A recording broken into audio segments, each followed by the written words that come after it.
we're we're live. How are you doing, Noah? Yeah, doing all right. Thanks for Volume doing up. this. Yeah. Where do you live? I live in San Francisco, sunny San Francisco, in Hayes Valley-ish. Okay. I live down in LA. Is You it live in San LA. Francisco? Yeah. How's LA? It's nice. We had to flee for the fires a couple of weeks ago, so they were close to us. We left our house for like 2 days, but came back and everything was fine. Otherwise, great. I mean, it's sunny. It's beautiful. It's a good life. Nice. So what's new? I feel like our nation has been thrown into absolute chaos with the election of Trump and Musk destroying the federal government while Trump basically announces one batshit insane policy per day. Yeah, I mean, I'm amazed. I'm seeing people take the Gaza thing. I mean, they're really freaking out about occupying Gaza. I whatever you think of that, I don't take it seriously. Like, I bet you if there's a prediction market right now on where'd you go, Noah? You still there, Noah? Oh no. Oh, it won't let me retweet while I'm talking to you on this Oh, live. I some think I've there's had like that problem before. Yeah, if you have a computer or a phone or something that's I not have a freaking computer, but it's playing. like in another room. So hold on. Can I let me go get that Sure. and retweet Yeah, it. I'll be I right can back. entertain the folks in the meantime. All right, so. Yeah, crazy stuff. As I was going to tell Noah, the yeah, people are taking the idea of U.S. Sending troops to Gaza seriously. I saw a headline in the Washington Post this morning that the White House is denying it, which is like, it's like they're asking the question, and I guess they have to ask the question if he's the president and he says something like that.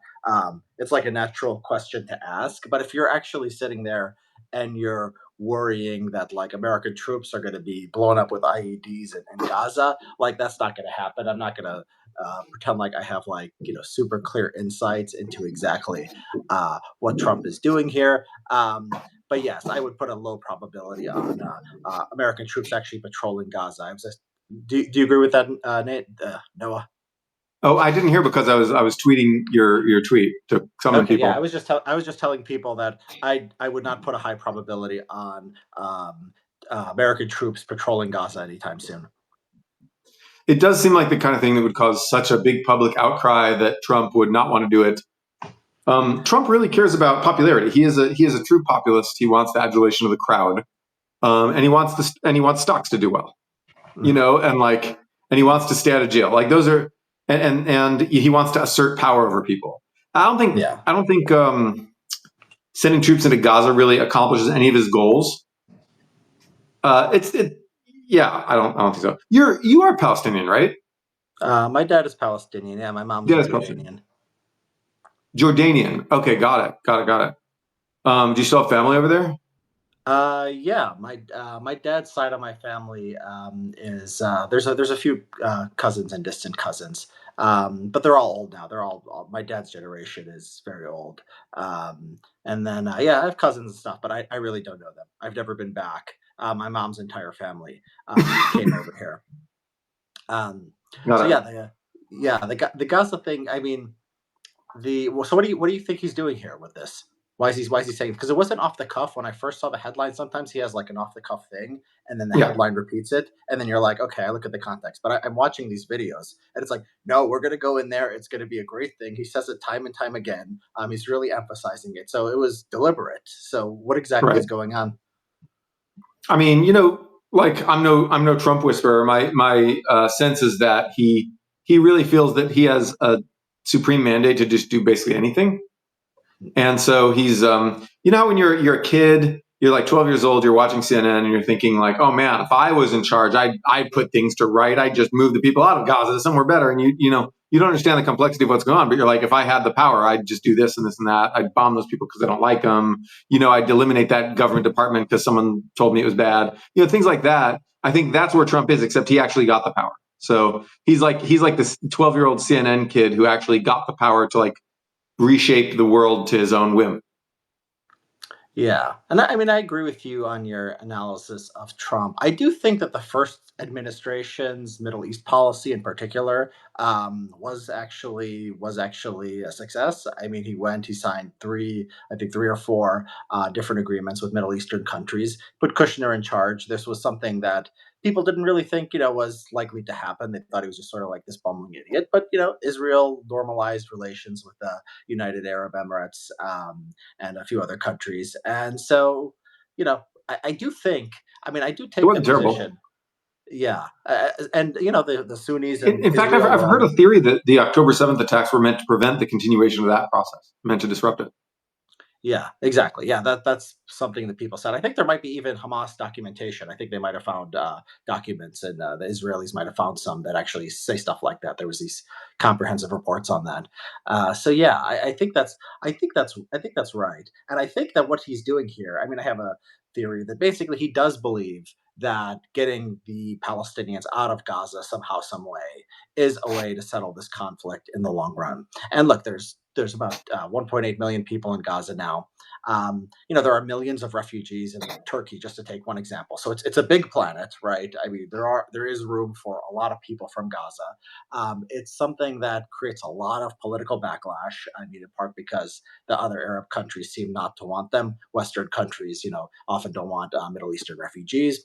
And so, but it's a huge world. I mean, it's not like impossible. You could imagine some Latin American country like Bukele or something, Trump paying them off. The protesters probably wouldn't want to go to El Salvador. I mean, they probably would want to go to Europe or America, or maybe even some of the Gulf Arab countries. But yeah, I think he's trying to sort of say something crazy to kind of normalize the idea of people from Gaza leaving as refugees. Does that sound reasonable to you? I think so. Yeah, I think for in most conflicts, when you have a war, people just accept refugees from the war. This conflict is different because people have refused to accept refugees, and the motivations are: number one, they don't want these refugees. They feel that Palestinians will be like a subversive element who agitates within the country and basically like causes trouble. I think is as a popular perception in that region. And I also think that the other so the other reason, which I think for some people is true and for some people is just a convenient excuse, is that they think that it's a land conflict. If you move the Gazans out, they'll never come back, and Israel will just take all the land, which is like a legitimate fear. I mean, I think the current Israeli leadership certainly wants to do that. They would love to do that. They'd love to just take land, push Palestinians out. Just that's our land now. And so I think that it's a reasonable fear, but it's in other conflicts that fear is not has not been sufficient to like override the humanitarian imperative to accept refugees. But in basically, I think the big problem is that so much of the world is just like Palestinians go fight, fight, fight, kill Israel. They want to basically a lot of people in the world want to fight Israel to the last Palestinian. Mhm. And so they don't want refugees specifically. So they hope those people will stay and fight Israel. Yeah, yeah. I mean, you're right. I mean, it is strange when you look at other conflicts. It's like Sudan has a conflict. Refugees, they might leave. Well, they might never come back. I mean, often refugees don't come back because they find better lives in their new country. It's often a wealthier Yep. country. So, like, yes, is that a great tragedy that they're living in wherever Sudanese refugees go rather than Sudan? Right. Maybe to somebody, but like not to the people apparently, because when they have choices, people will often stay in a new country.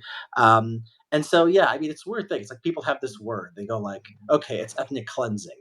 And then it's like, well, that sounds bad. We're all against ethnic cleansing. We're all against killing people or forcibly displacing them. But this is an ongoing conflict.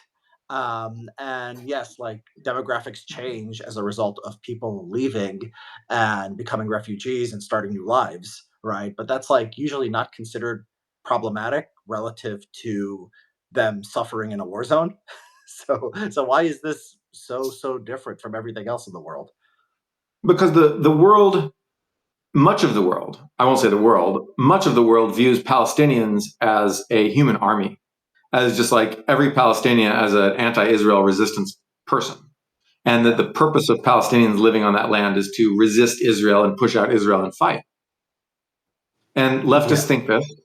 And probably some people in Arab countries still think this. I know nowadays it's maybe more conflicted. Iran probably thinks this. China, if you ask them, like the guys in charge of China would probably think this too, just because that's where they get their info from.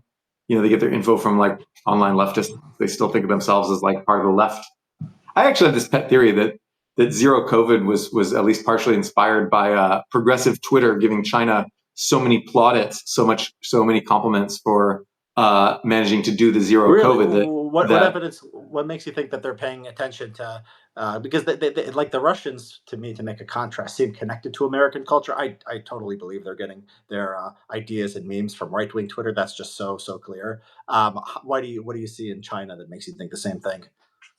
Well, so it's of course the decision making process is very opaque. We don't really know what they're watching, what their diet is. But then during the zero COVID time, when after Omicron appeared in 2022, when everyone else had dropped zero COVID because Omicron was obviously too virulent to maintain it, and China was maintaining it or trying to maintain it, then lots of people would praise China, like lots of progressives on Twitter would praise China for doing zero COVID, and then the Chinese like Hu Xijin or Chen Weihua or any of these like propagandist types would constantly retweet the American progressives who had praised China for zero COVID.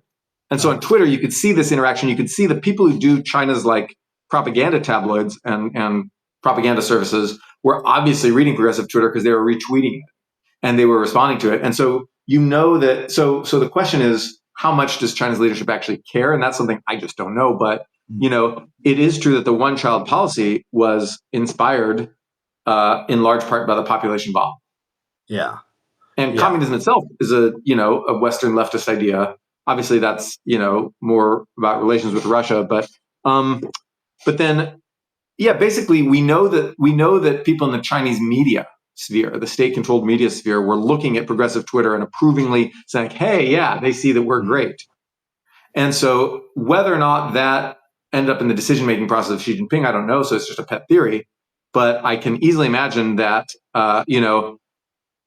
how China is seen in the West is a thing they care about. And who do they go ask, right? I mean, they can ask their spies, right? They have intelligence services. I'm sure the intelligence service people read the news, right? But the intelligence, but honestly, like the propaganda ministry, like the propaganda people, the tabloids and the Ministry of Foreign Affairs was doing a similar thing. Hua Chenying, I think was her name. I forget. And then like she was very aggressive on Twitter, and so I think those are the people they'd ask. Like, what does the West think of us? And when people say, "Oh, the dissident elements in the West love zero COVID," there's all this support for China's zero COVID and all this admiration, right? I imagine that might have had some influence on the decision making of Xi Jinping.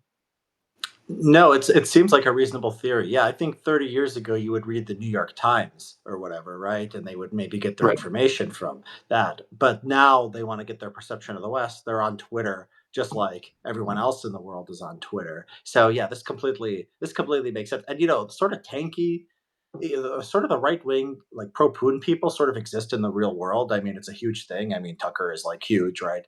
But like the tankies are like a completely Twitter phenomenon. I mean, they don't have anything in the real. There's no Democratic congressman or like. And some of those tankies are actually just paid by China. But I don't think that it was tanky Twitter that did it. I think it was mainstream progressive Twitter. It was when like various progressive activists and like like COVID shouter types. I can't even think of like who are some of the people. Main proponents here. I don't know. There were a lot of just like blue check journalist types. The old blue check. This guy Eric Ding something. Feigl Ding, yeah, that guy. Maybe him. I mean, he's obviously a little off the deep end, but. With right wing Twitter. I mean, I saw the Putin stuff. I mean, he like the transgender issue. I mean, it was such a wedge issue because my experience is like you're on right wing Twitter. If you say anything about like right-wingers are crazy or like left-wingers have a point or something, these people will always go back to, can you define woman? Or like, these are the people who believe men can be women and vice versa. So it's such a thing that's like so big. And I saw Putin like start talking like this. He's like, in Russia, we don't have parent one or parent two, right? It's not like this is something that is a major issue in Russia, right? They completely adopted this kind of rhetoric from the West. And I don't think Putin, like around 1999 or 2000, when he started his presidency, he wasn't like, I don't think anything in the press conference said he was like a kind of ethno-nationalist or like a traditionalist or anything like that. That's not how people saw I don't think he's any of those things now. I think he's an imperialist who wants to make Russia great again by sort of bringing back the empire of the czars.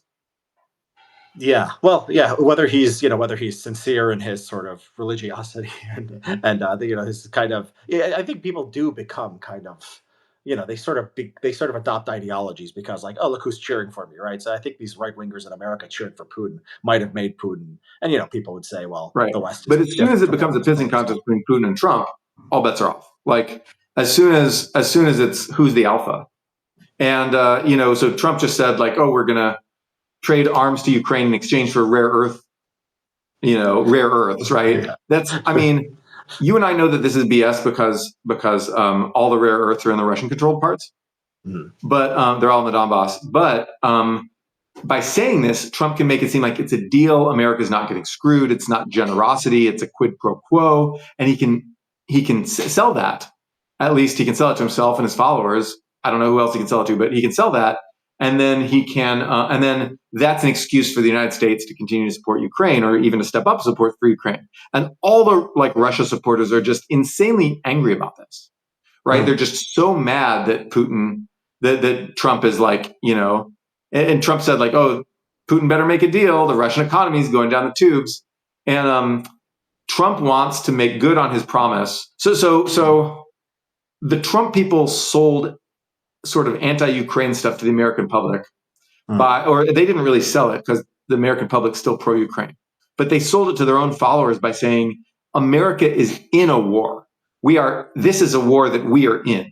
I mean, obviously we weren't, like we were just giving material support. We're just giving money and weapons, right? We do that for a lot of different conflicts, and we're just doing it. It's a little more for this conflict, but because Russia's big, but like we do this for a lot of people. And so, but they don't say we're in this war, but they created this narrative of we're in this war. Well, what does that mean? That means that if Putin conquers Ukraine, that means America just lost a war, right? Yeah. If the border is frozen, Ukraine cedes some territory, they make peace, blah, blah, blah. Then Trump can say, I ended this war. I got America out of this war. But if Russia conquers Ukraine, then according to their own logic that they've sold everybody on, America lost a war. And Trump saw what happened in Afghanistan. In fact, he avoided it. Trump made the deal with the Taliban that Biden followed. Trump set that schedule for America to withdraw from Afghanistan. He set that date, and Biden just followed the agreement that Trump made with the Taliban. Trump did this after his term because he didn't want to be seen to lose a war. He does not want to be a guy who lost a war. So now that they've, So are you saying that Trump is gonna he has an interest now in making sure Russia doesn't conquer Ukraine? Is that what you're implying? Correct. That means he's sort of trapped himself into supporting Ukraine regardless of what happens? I think that's correct. Yeah. And he's gonna do a lot of stuff with the optics, like he's gonna try to like make fun. He's going to try to basically like make sure Zelensky doesn't think he's in charge. He'll like try to bully Zelensky a bit, et cetera, et cetera. But he'll like to make it seem like we're not their bitch, right? We're the alpha, and we're doing this in exchange for your minerals. We're doing this in exchange for your fealty. All these things, like we're in charge. Whereas Biden didn't care. Biden just like, here's some stuff. Yeah. So is it Yeah, this reminds me of when he wanted to he talked to Erdogan on the phone, and then instead of pulling out of Syria, and then like the next day he comes back, he's like, oh, we decided to take the oil and we're staying. He just ended up staying because it would look like a disaster. That's right. Well, why doesn't he, so instead of like supporting Ukraine, why doesn't he just like make a deal that is just very favorable to Russia? Like he just, says Russia doesn't want it. You think Russia is too? Yeah, Russia just says no. Russia. See, the thing about all these deals, and all this stuff. Like, it was all, there was this myth that they sold to their own base, that the MAGA people sold, which is that Russia wants to make a deal. All Russia wants is for Ukraine not to be in NATO. All Russia wants is for and so Crimea is actually Russia. Come on, guys. Don't they love Russia anyway? So so that's what the MAGA people sold to themselves and their base. And so it was never true. It was just false. Putin wants to conquer all of Ukraine. And that's one reason he's still in the fight. He's not giving up. And because look, if and when, so Putin probably won't be able to conquer all Ukraine, because Ukraine has really hardened its defense industry, and they've gotten a lot of software exports going to generate cash, and they're going to get enough support from Finland, Poland, Turkey, and these countries where they won't fall. They won't get enough support to retake the conquered territories, which I think Russia will keep those, at least for now, unless Russia collapses. But I don't think it will, and I think that Russia will keep those territories. It's like the Winter War. Do you know the Winter War? Finland? Of course, yeah. Finland and Russia. Yeah. So what happened then, Russia took some territory that remains part of Russia to this day and will never go back to Finland unless Russia just collapses and the new Finnish empire rises from the ashes. I don't know. But it's not like it was permanent. Finland permanently lost a chunk of territory, not a huge amount, but a chunk of territory to Russia. And it was the territory that Russia cared about. It was the territory that Russia cared about most. And Finland then became neutral, officially neutral, even though unofficially it was economically aligned with the EU and blah, blah, blah.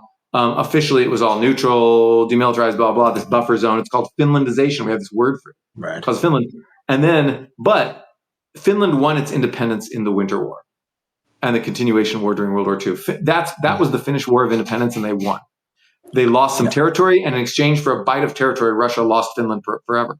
And now there's a country called Finland with a strong independent military and a strong independent national culture. Putin believes that if he gives up and simply takes the Donbass and Crimea, he will similarly lose Ukraine to there will permanently be a nation called Ukraine whose independence war this was. And I would say, although on Wikipedia, if you go to Wikipedia, it says Finland lost the Winter War because they lost territory, right? They ceded territory. But then in actuality, strategically, or grand strategically, if you will, the Winter War was a victory for Finland because of the Winter War, there is a country called Finland now. And so I think that there will be a country called Ukraine in 50 years and 100 years. And maybe 100, I don't know about 100. Population will collapse and the AIs will take over, but 50 years, there'll be a country called Ukraine. And I think that that's what Putin doesn't want. He thinks of Ukraine as like a province of Russia. And or multiple provinces. It's just a region of Russia. And so then that's one reason. I think another reason is that once Putin ends the war and pulls all those troops back, then you've got a ton of demobilized troops. And what do? Russia's economy is still fucked. Germany still cut them off of technology, right? Germany still cut them off of technology. And China's not really supplying them with replacement technology that they need. Yeah. And so, basically, their oil drilling equipment is going to fail, like their drill bits will fail.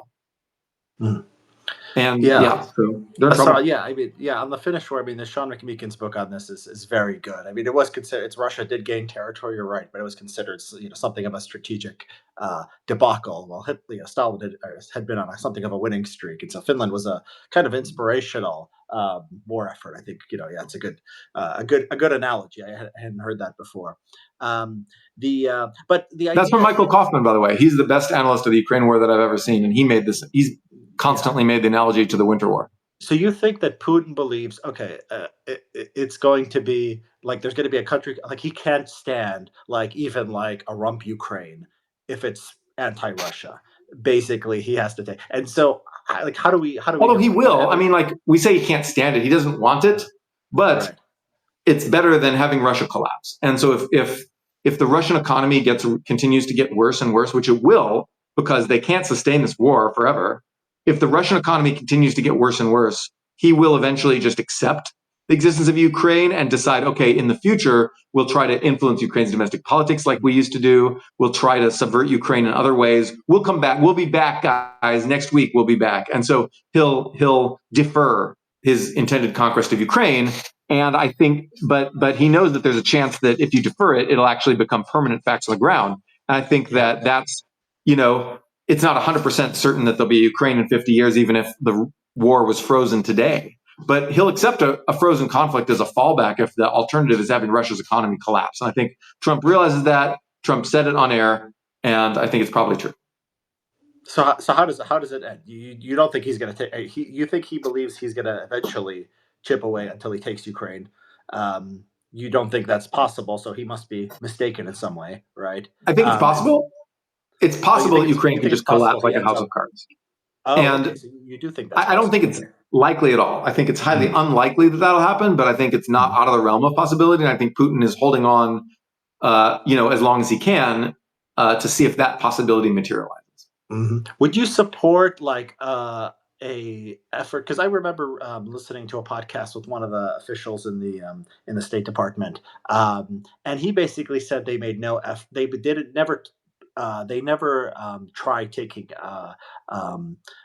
NATO membership off the table before when they run up to the war. And the guy who was doing the podcast, I think it's the Horns of War podcast, Ryan Evans, basically said, why don't you guys at least just try it? And he just didn't. He didn't have really a satisfactory answer. Maybe that wouldn't have worked. Maybe you take NATO off the table. I guess maybe it's symbolic because NATO's dead. Right? Yeah. Well, okay. Well, I mean, who does people like? You think Trump will answer Article 5? Yeah. Well, I actually do. I mean, it's part of the reasons, like we talked about earlier. But here the okay. What I wanted to ask was, do you maybe it's not dead? Do you would you support like an effort to like at least test the theory, to go to Putin and say, okay, you can have whatever the offer may be. We'll freeze the territory right now, or whatever. We'll recognize Crimea, and then see what happens. And then if that doesn't work, we could say, okay, your theory that he's just going to keep fighting, correct? We just go all in Ukraine. Would that be? I'm sure they've already done this. I'm sure this is in the past. You're sure that somebody has like the deal? I'm sure that Trump sent his people to Putin and said, look, you keep the territory you've conquered so far, and we have an agreement where Ukraine never joins NATO. Want to do that? And I'm sure that the Russians just said no. Nope. Yeah. So that's the deal. Why do you think that? Well, because first of all, Trump has been sort of conducting independent foreign policy since well before the election. Knowing that he was going to probably win. But also just not giving a fuck. But then I think that the deal you just described, where Russia keeps the conquered territories and Ukraine agrees never to join NATO, that deal has been proposed again and again by the MAGA people.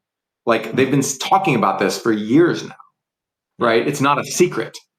This deal isn't a secret, and this idea isn't a secret. And I'm sure that Trump has sent out feelers, contacted someone. We have frequent contact with the Russians. I'm sure Trump, we are not cut off from the Russians. I'm sure Trump has sent people out to say, hey, Putin, want to do this? And I'm sure that Trump's new tough talk, I'm going to give aid to Ukraine in exchange for mineral rights.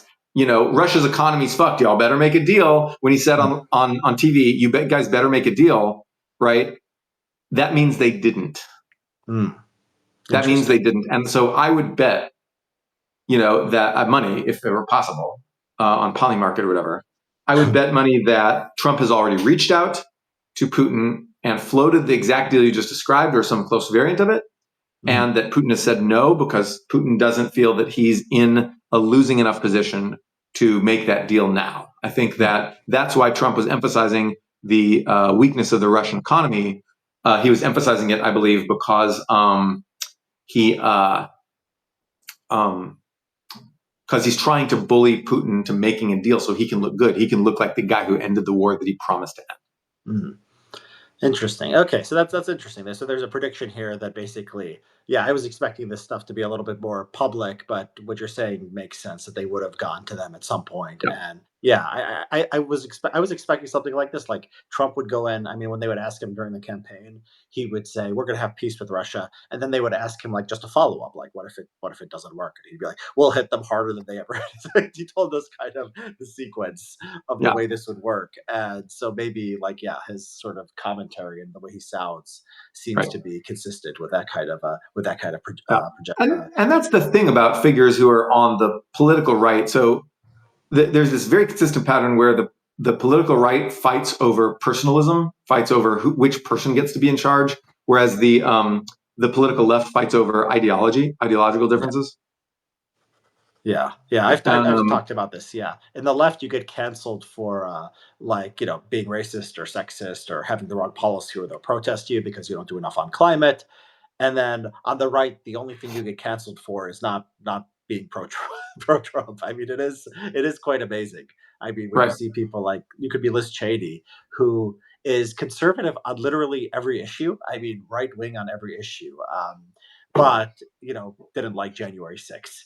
And now it becomes, oh, she's a warmonger, and it's like, but you guys love Lindsey Graham. Like Lindsey Graham is in good standing with you guys, so like, yeah, it absolutely makes no sense. It's kind of Yeah, yeah, this is very it's kind of it's really where the extremisms look different, and I like to read about the Spanish Civil War. I don't think America will have a civil war. I think yeah, that there was that we peaked at about a 1% chance of a civil war, mm, during like COVID and all that stuff, and then that was our peak. But I yeah, think that we're not going to no chance of civil war now. But I think that if you look at the Spanish Civil War in terms of the politics and the personalities, you see a lot of similarities to what America went through recently. mm, What people don't know about the Spanish Civil War, for you listeners, what a lot of people don't realize is that the Spanish right was scared. So the Spanish Civil War was precipitated when the left won a political election. They won a presidential election. The right refused to accept this and did a coup. That coup caused fighting between rightist and leftist elements of the army. mm, A top general came back from overseas. Franco joined the right, took it over, killed the guy who tried to do the coup, pushed everyone out, killed or jailed or marginalized every other, you know, rival of his on the right, and then won the war. While the mm, leftists just tore each other apart over ideology, communist, anarchist, and versus liberal, and just all fought each other, and then were ultimately ineffective at fighting the fascists, or not. They call them fascists. They were quasi-fascists. They were really just nationalists. They were really just sort of like somewhat militaristic conservative types. They didn't really have as much of a fascist ideological program as Mussolini or Hitler, but they were allied with Mussolini and Hitler, so mm, fascist. And so mm, with Franco, he won the war, and actually more people, a majority of Spaniards ended up joining Franco. Like he had more popular support, so they had a larger army. They had more of the professional army to begin with, so that was useful for them. But also they had a deeper recruiting pool because people just joined them. They, in the election of military volunteers, they won that election, right? And so the people of Spain ultimately sided with Franco in that civil war, and then he basically won the war, crushed the left very brutally, and there were a lot of atrocities there. Like, mm. you know, hundreds of thousands of people were killed. There were mass rapes, all kinds of stuff, and then Franco proceeded to lock down the country, become neutral, ignore World War II, not get involved, and turn Spain into a completely second-rate, stagnant-ass, closed-off nation. Mm. And and that's what that's Franco and that did. and that's Trump in your in the that's the Well, lesson from maybe. I history. mean, the I don't know how exact you want to make these parallels, but then Trump, there's some parallels to in his first term to the term of Gil Robles, which was the conservative politician who won, the right wing Spanish guy who won before the left Mm, won. And during that time, there was this giant strike. There was this, I think, a miners' strike in Asturias, I believe, in Spain. I could be getting that wrong, but then there was this gigantic strike, and a lot of people thought this is the revolution. The revolution is here, and very analogous to the Floyd protests. mm, It made the right think we're going to have a communist revolution unless we do a coup. yeah. And that's why they were so afraid of president, even a moderate center lefty like the guy who won, they were so afraid of any lefty of any kind winning the election that they did a coup. And the guy who did the coup was named, I'm going to mispronounce it, Sanjurjo, I think. He's the guy who did the coup and who I believe Franco later killed. And then, or maybe he died in suspicious circumstances, and we just think maybe Franco killed him. I think it's something like that. So, but then he was the guy who did the coup, and so there's some. But Franco was an organizer. He was a grim guy, but he was an extremely effective organizer, effective military guy. Franco is Elon Musk in this analogy. Musk is Franco, whereas Trump is like a combination of Gil Robles and Sanjurjo. If you want to stretch this analogy, but remember, these analogies are never perfect, right? So I'm trying to figure out the analogy here. So Musk, I don't think you think is going to kill Trump, but somehow he's going to overshadow him and become kind of maybe you will kill Trump. It would be a very risky move to try to do it. I don't think he will. I think he will simply. Trump is old. You know, Trump is old. You don't need to do anything to make Trump go away. He will go away. Nature will take its course. Trump will die of old age. You know, and then who rules? Well, Vance is young, and he's in charge of the MAGA movement at the political level. Musk has much closer connections to Vance than to Trump.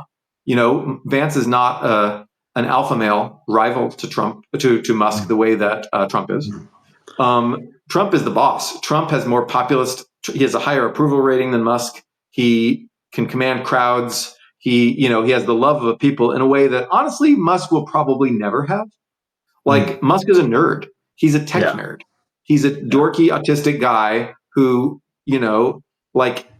he's not good at this. Trump plays to the crowd. He's a man of the people. He is a true populist. And as long as he's around and in full charge of his faculties, Elon Musk will never be alpha dog.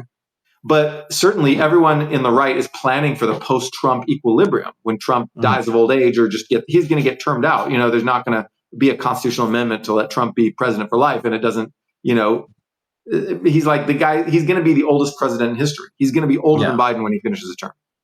And he was older than Biden at inauguration. And so what does Musk do at that point? He just sort of becomes the kingmaker just through his money plus his control of Twitter. He just boosts whoever he wants to be, because these guys tried DeSantis and they couldn't make DeSantis happen, right? But Trump was unique, and so if Trump is not there, I do think that perhaps Musk and David Sachs and just having Twitter and being willing to throw your money around does make you the kingmaker. So I think certainly the right now has factions. So you've got the alt-right, like the Bannon people and the guys who are like really hate Indian immigrants. They're like the Great Replacement guys. And we saw them fighting Musk and the tech right over H-1Bs on Christmas time. You saw this big battle. And you got a little bit involved in that battle too, as I recall. Right. On the side of the good guys, like the H-1B, pro H-1B guys.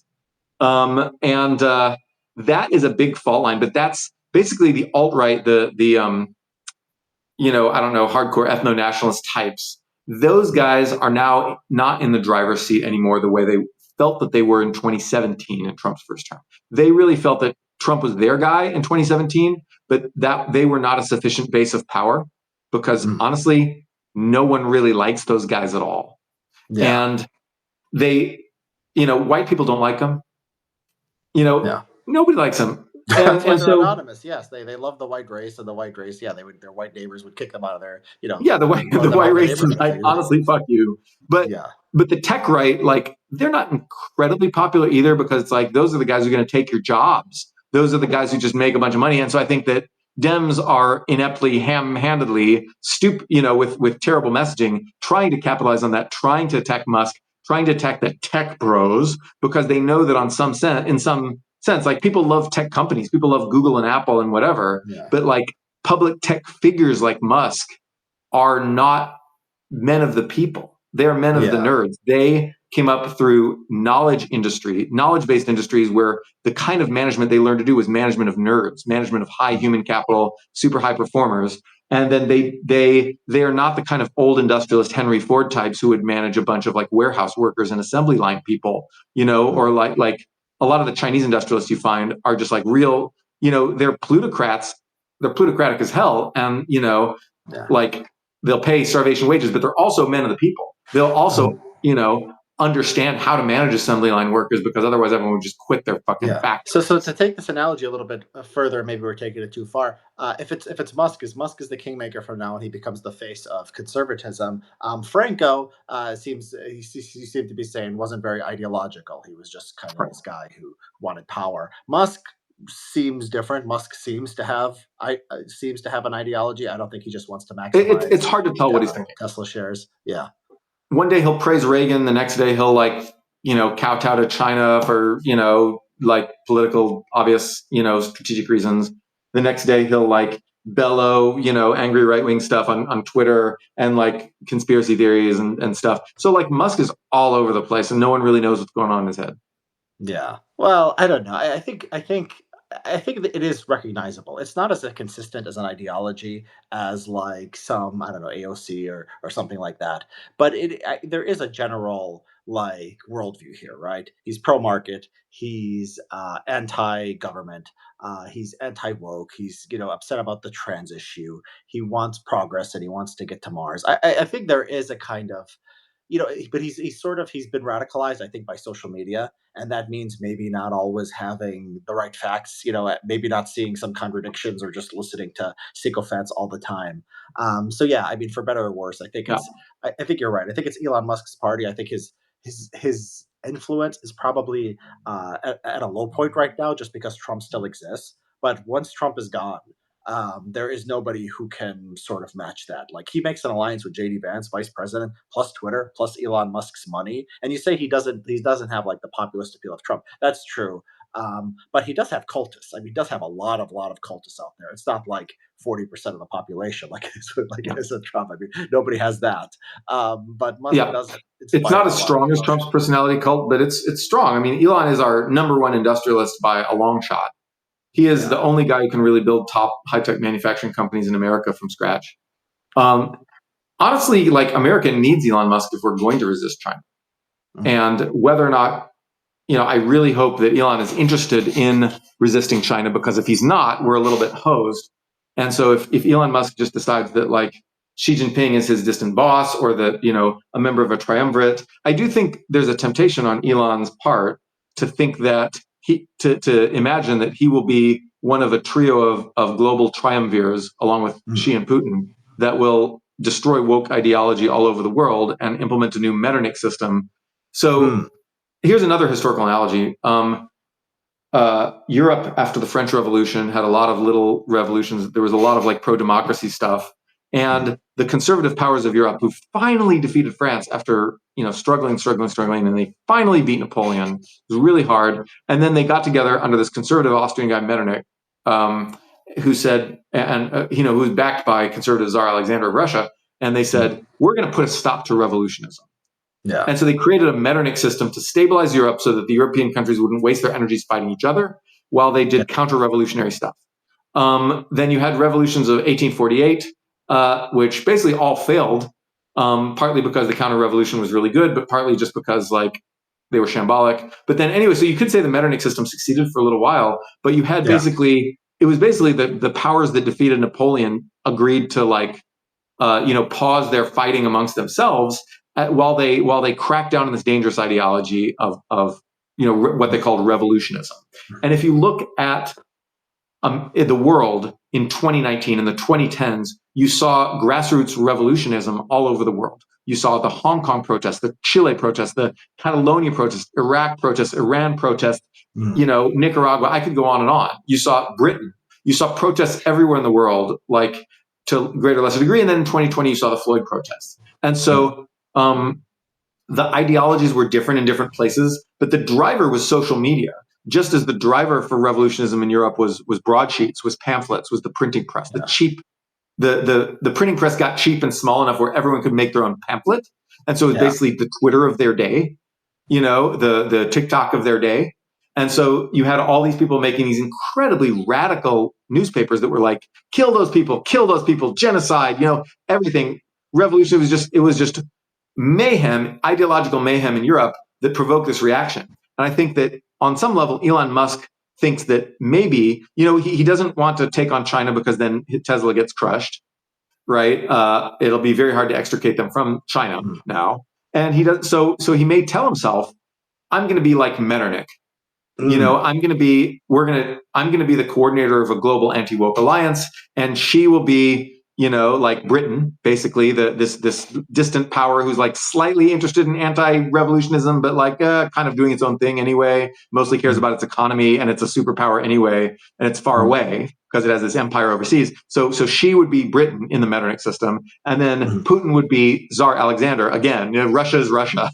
Right, and then Elon would be Austria. He'd be Metternich. Yeah. And I think this is I don't know if he's explicitly thought in terms of this analogy yet, but I think that this thought has, in some form, has probably crossed his mind, and it won't work. It's a bad idea, but I still think there's this temptation.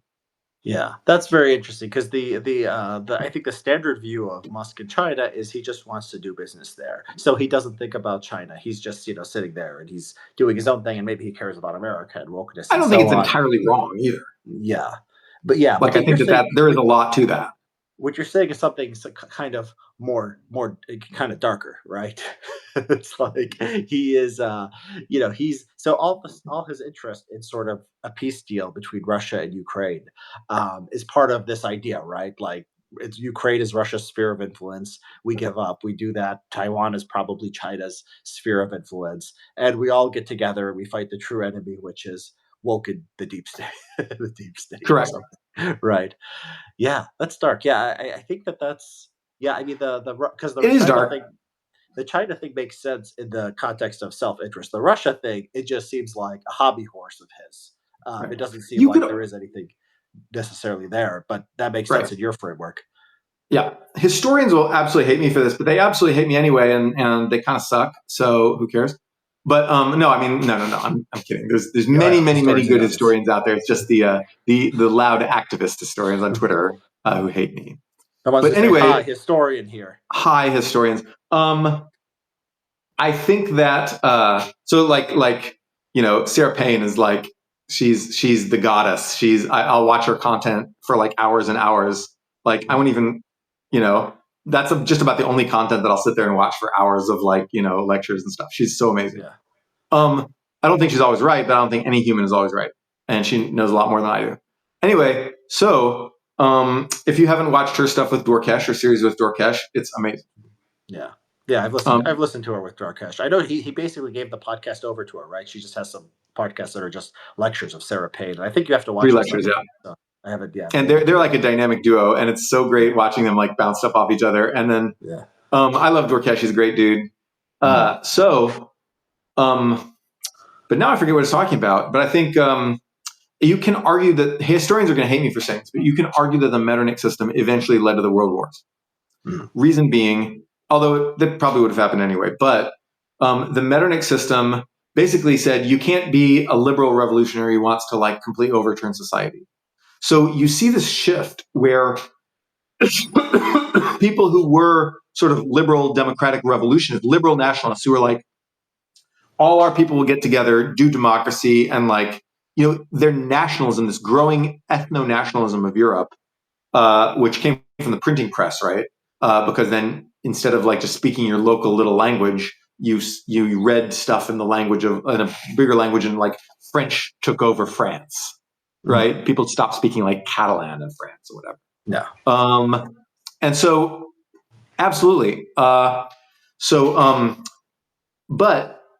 because revolutionism after 1848 was sort of stymied, you saw people turn toward 2 alternatives. You saw some people go harder into the revolutionism and become communists.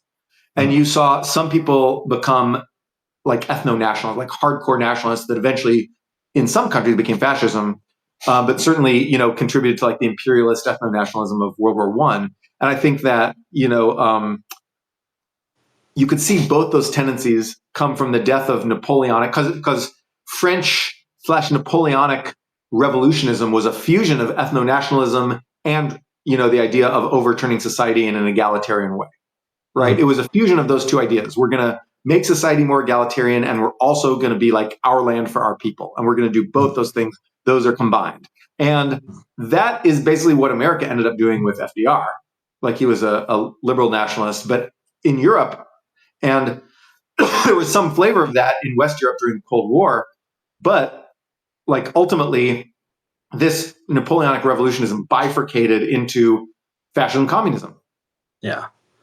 Yeah, I don't know. I mean, Kissinger would say that the concert of Europe from 1850 was a peaceful time. So, like, you do have a world war that breaks out 100 years later, and you did have war before that. So, yeah, the historical causation is What sort can you of do?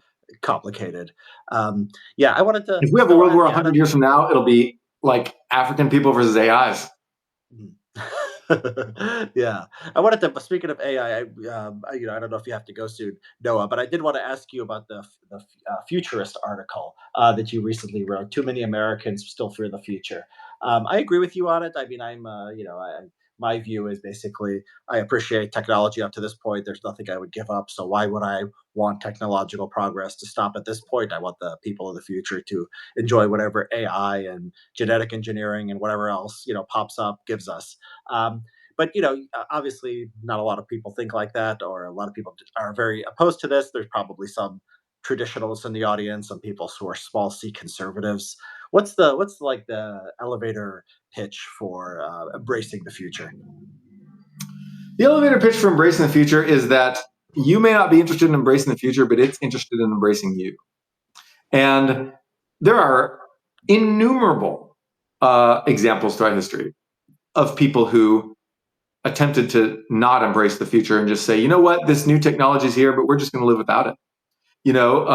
When the Ottomans used cannons to fight the Mamluks and just whoop their ass and conquered Egypt, the Mamluks wrote a letter saying, why are you using this contrivance of the Christians to fight us? This is not fair. Fight us on the battlefield like a man, And the Ottomans are like, boo, just blew them up. And it didn't work for the Mamluks. And now we don't have Mamluks. And we still sort of have Ottomans, but so everyone, the people who resisted industrial technology just got rolled over by the European imperialists. People who resisted, if you resist technology, you will get fucked. Japan's failure to build a software industry and embrace software has cut them out of supply chains, disadvantaged their manufacturing companies, and led to economic stagnation. Resisting software, resisting the shift from like pure hardware to software, really just screwed Japan, honestly. And China's not going to do as well on that as people think. Like people think China's great at software because of TikTok or like DeepSeek, whatever. But like honestly, most Chinese companies don't adopt software very much. So like they have some of this weakness too, but that's another story for another time. Resist technology, get fucked. You will lose. You will, the dustbin of history, like technology marches on. Technology is simply humanity's capability to do things. Yeah. And if you're not the person who does the things will be done to you. Technology is the law of the jungle, right? And you can figure out how to use it and shape it and adopt it in a way that creates the kind of world you want to live in. Or you can sit there and choose to be dominated eventually. Wall yourself off, become a hermit kingdom, stagnate, and basically try to regulate things out of existence. This is what Europe is doing in response to software. So I in that post that you read, I said, we have a big problem because we have two halves of technology, software and hardware. And the Republicans fear hardware while the Democrats fear software. And the Republicans are afraid of green energy and of vaccines. So biotech, the physical technologies of the future, right? Because green energy is cheap energy. It's not just about climate. Although, as you mentioned, I think they do build a lot of green energy in Republican states. Absolutely, they do. Absolutely, they do. And then at the same time, you've got Republicans in Texas, the place that is the king of green energy, saying anti-green energy rhetoric. Yeah. But yet still building much more green energy than anyone else because Texans are ultimately pragmatists who will do whatever makes them money. Texas will win, by the way. Texas is a functional civilization in a way that Ohio is not. Like California is highly dysfunctional, and everyone compares Texas to California, but I think the instructive comparison is Texas versus Ohio. Ohio is a failed Texas. You could be Texas and you're not Ohio. Get your act together.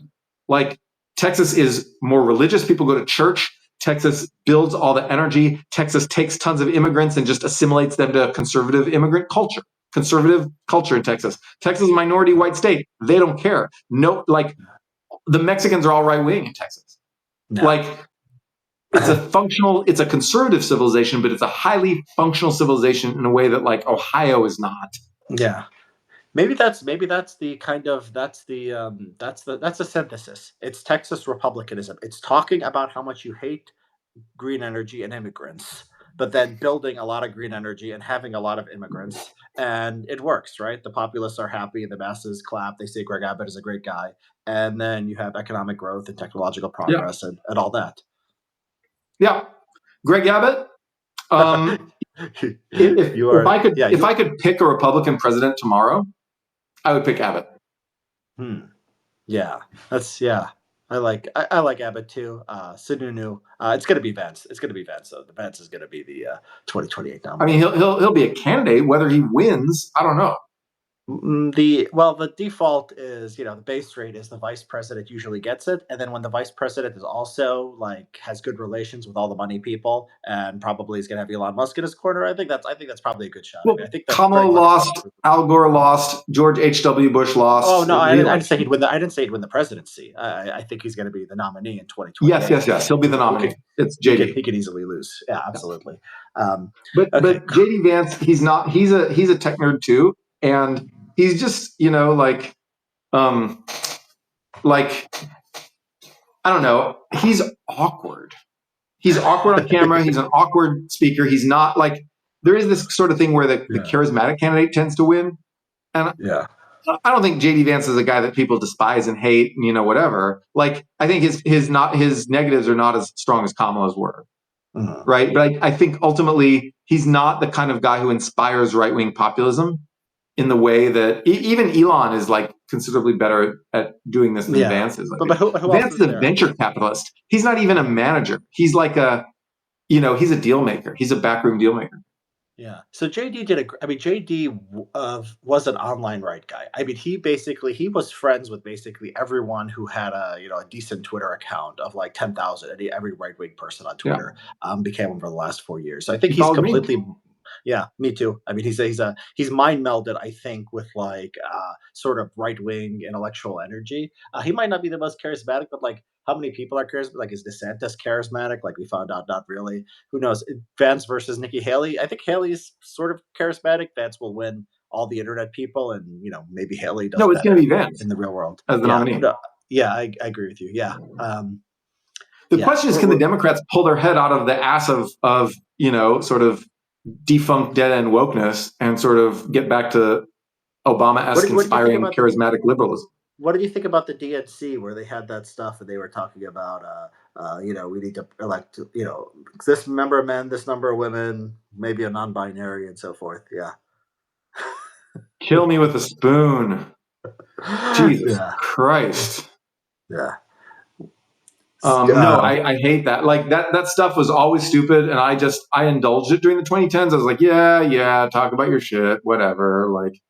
And now I'm just no, that was it's destroying the republic, guys. You gotta cut it out. Just cut that shit out. No more land acknowledgements. Stop. That's the most popular post I've ever written for my blog was, no, you are not on indigenous land. Mm-hmm. Yeah, that makes sense. Yeah, it's all so symbolic. If you don't do land acknowledgements and if you don't announce pronouns, no person will be hurt, right? But the right gets so much mileage out of this, right? I mean, it's so much mileage of something that is completely symbolic. And if you have any brains as a political movement, you don't do this. But apparently they don't. Okay. So you've had an interesting journey where you were known as a man of the right, and now you're sort of you've carved out an interesting space as a race realist liberal, maybe the only one. I don't know. Zay Jelani? I don't know. Who else? I mean, race real. I don't know. Zay Jelani. I mean, Scott Alexander believes in. I mean, racial IQ estimates. So I mean, there's people who. Oh, Scott's going to join you in your corner. Scott's going to join you. Scott's there. Yeah, I mean, yeah, it's a unique space. I think that pisses off a lot of people, but one of the joys of being like an independent writer, I mean, as you know too, is that like you don't have to actually, you have the threat of audience capture, but if you want to be honest, you can be honest, and like some people will appreciate that, and some people will Yeah.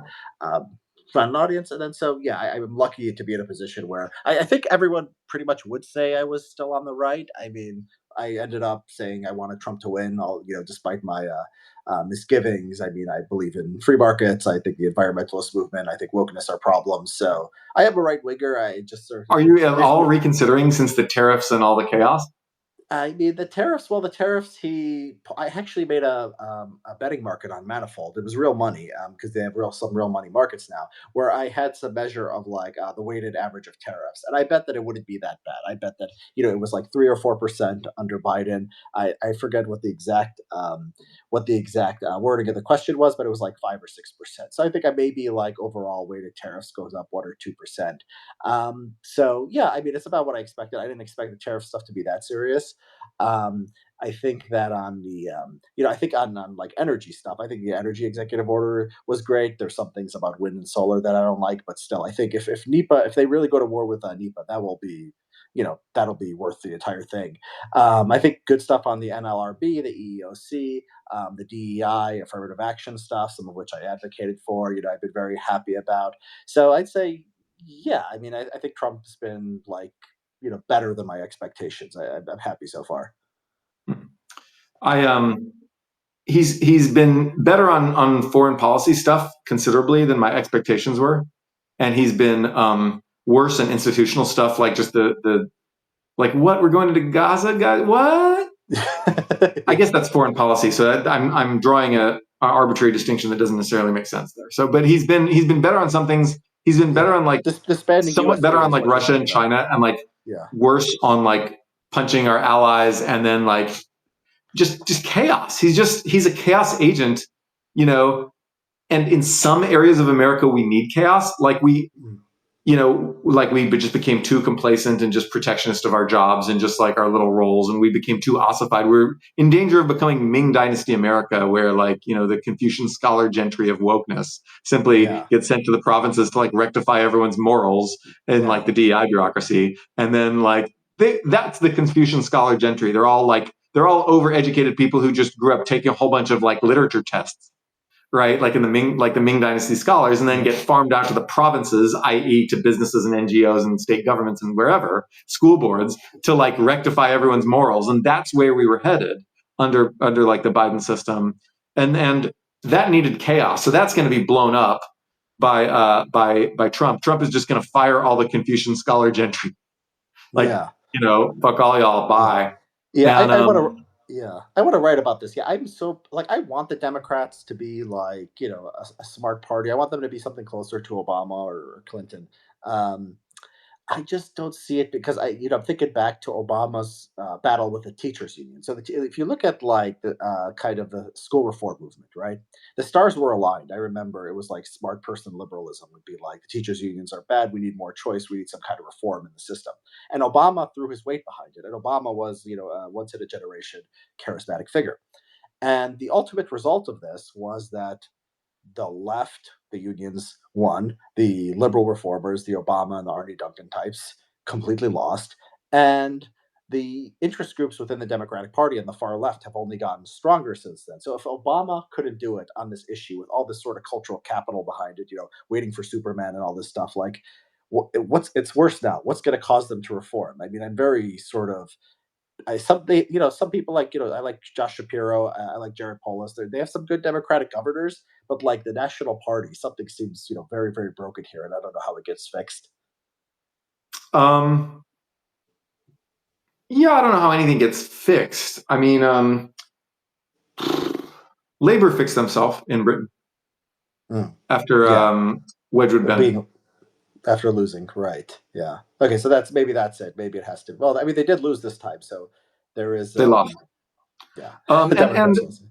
the Democrats fixed themselves after like people have utterly memory hold how lefty Democrats were in the 70s after Nixon fell, and then the 74 Congress that was elected was the leftiest Congress we've had in, since the years after the Civil War. And they were, incredibly lefty. They tried to pass the Equal Rights Amendment, but that was like the least of what they did. They passed, they were super lefty, and then they lost and lost and lost until Bill Clinton came, and he was the rightiest Democrat that we've had.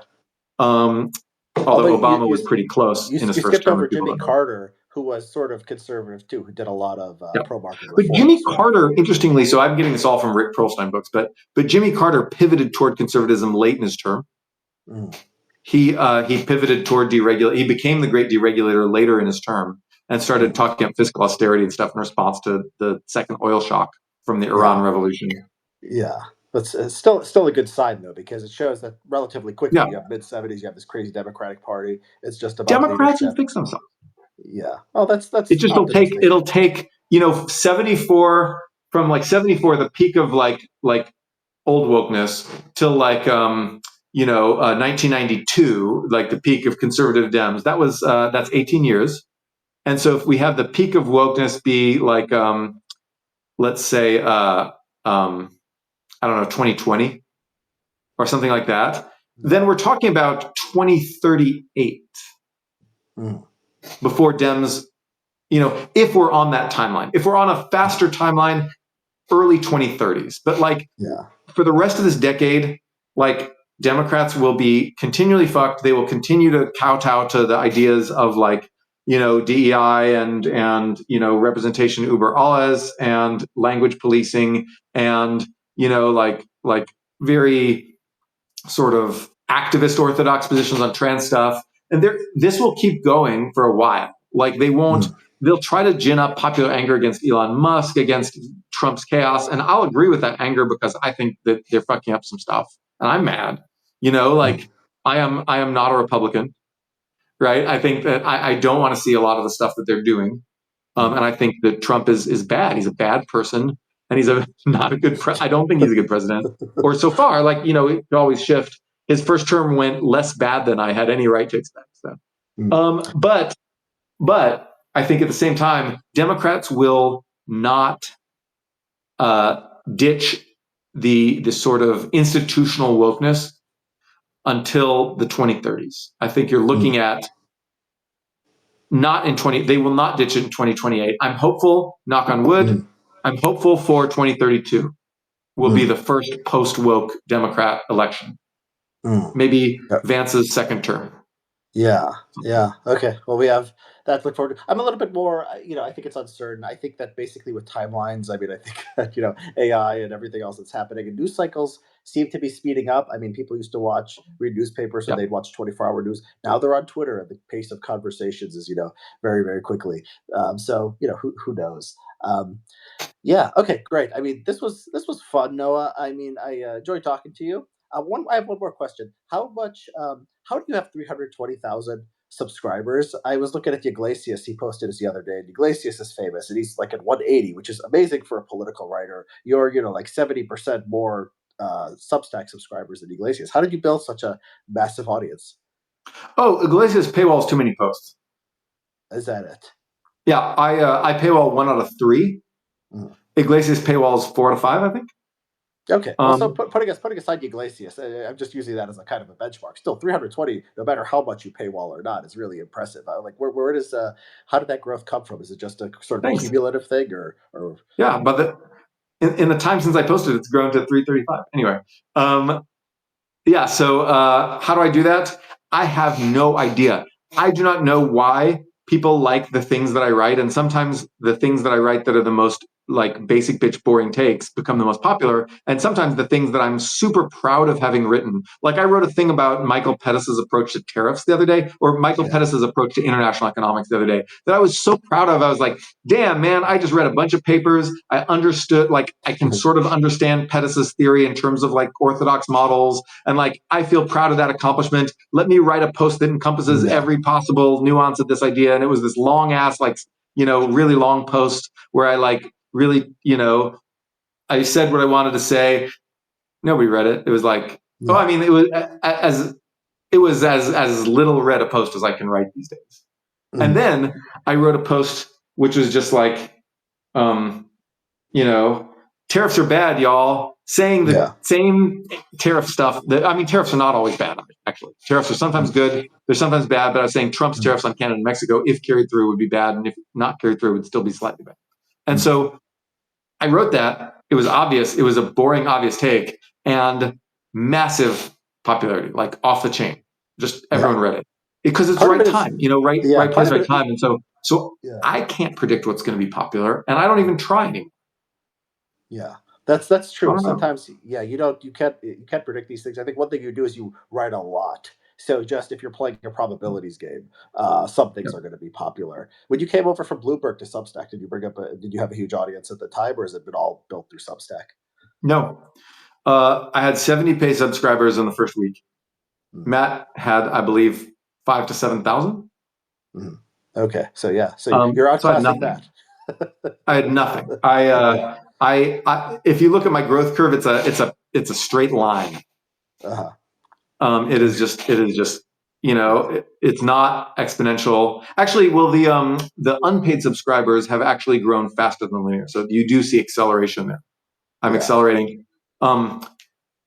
Matt had a big inflow acceleration that he posted about the other day after the inauguration. So people are looking to him to build a new political movement. Whereas mine, however, my increase in unpaid subscribers has still been faster, just even though without an acceleration. It's amazing. No, we're talking about. I don't know why. We're talking about Iglesias, like he's some kind of schlub. But Iglesias is one of the most popular political writers out there. That's why he needs to give us a benchmark. He's great. And you're like way. I love him. He can do lots of stuff I cannot do. I can't write about the stuff he writes about. I turn to him for political thinking. Yeah. Also a big Iglesias fan. Okay, well, great talking to you. No, I'm going to post this later. Yeah. I don't know if you want to post it too, but I'll post it. I got you a present. Since we're unable to really post memes, I got you a visual meme here. Is it an Asian woman? Oh, okay. What is this? Is this NAFO? This is Bonk. Oh, well, explain it. Sorry, I don't get the joke. Explain it. Oh, it's go to horny jail. I feel like you've been doing some horny posting recently. Okay. It's fascinating how much engagement that stuff does, because it's like the top political tweets will get you 500,000 to 1 million, 2 million tops. These posts, my God, it's like 50 million, sometimes 30 It's just million. like you're just posting like hot Chinese girl. That's like it's just like that's it. It's have a hot Chinese girl today. Yeah, you know what? I'm trying to get smart conservatives, Noah. You're smart liberal, so it's a much bigger audience. I have to sort of cheat. I need steroids to get. You are trying to convince conservatives to be more positive about immigration.